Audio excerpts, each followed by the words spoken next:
Lesson 18, Part 1, Present of Me verbs. So far, all of the verbs we've learned, except Jane me, have been what are called thematic verbs because they generally take a theme vowel. There is another set of verbs that do not take theme vowels pretty much ever, called athematic verbs or not thematic, or me verbs because the present active indicative first singular ends in me. Me verbs act very differently from thematic verbs, also called O verbs, since the present active indicative first singular ends in O. In this lesson, we are just going to look at the present of me verbs. Me verbs have their biggest irregularities in the present tense. First, let's look at their roots. The biggest difference about me verbs are their root.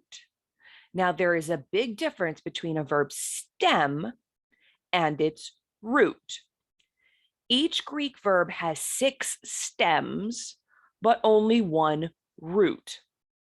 The root is the most basic bare form of the verb, which for most O verbs is the first stem. However, for me verbs, the first stem is not the root. Let's start by looking at didomi. This is the present active indicative first person singular form. The root of this verb is da. So first, me verbs have a form of reduplication in the first stem. This reduplication takes the first consonant and adds it to the beginning with an iota. This is different from what happened in the perfect tense with our O verbs because that took the first consonant and reduplicated it with an epsilon. Here, this is the first stem for me verbs, reduplicate the first consonant with an iota. Second, the vowel in the stem of me verbs will lengthen seemingly randomly. The actual vowel of the root is always short. So remember, epsilon and omicron are always short. Alpha, iota, and upsilon can be long or short. Eta and omega are always long. Me is the first person singular ending. There's no theme vowel since didomi is an athematic verb, which means it doesn't take a theme vowel. So didomi is formed like this. The root is da. Once we add the reduplication, we get dida. Then 3, we lengthen the stem vowel, so it becomes dido. And then we add the first person singular ending, and we have didomi. Paradidomi is para plus didomi. Apodidomi is apa plus didomi. The root of tithemi is the.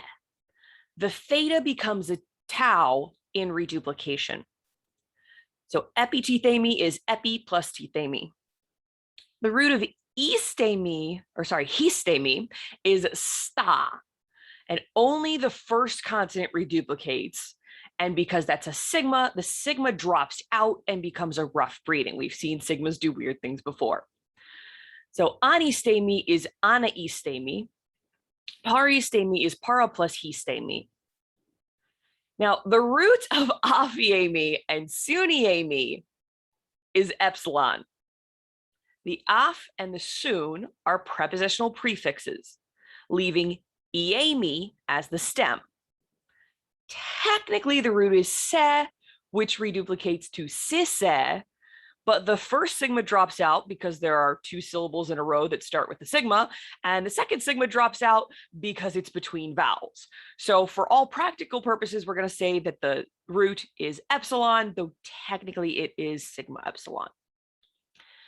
The root of femi is fe, and femi does not reduplicate in the first stem, which is a little unusual, so make a note of that.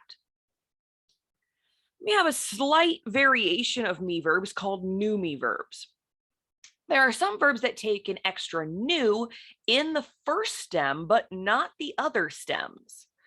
They take the same endings as me verbs in some stems, but don't have the other oddities of me verbs, such as the reduplication.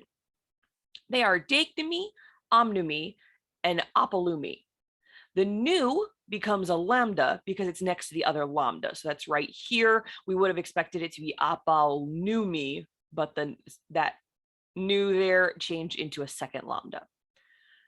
Their roots are dake, and apal, which is technically just all without the prefix. So note this omicron is part of the stem. That's not part of the preposition. Summary. Each Greek verb has 6 stems, but only 1 root.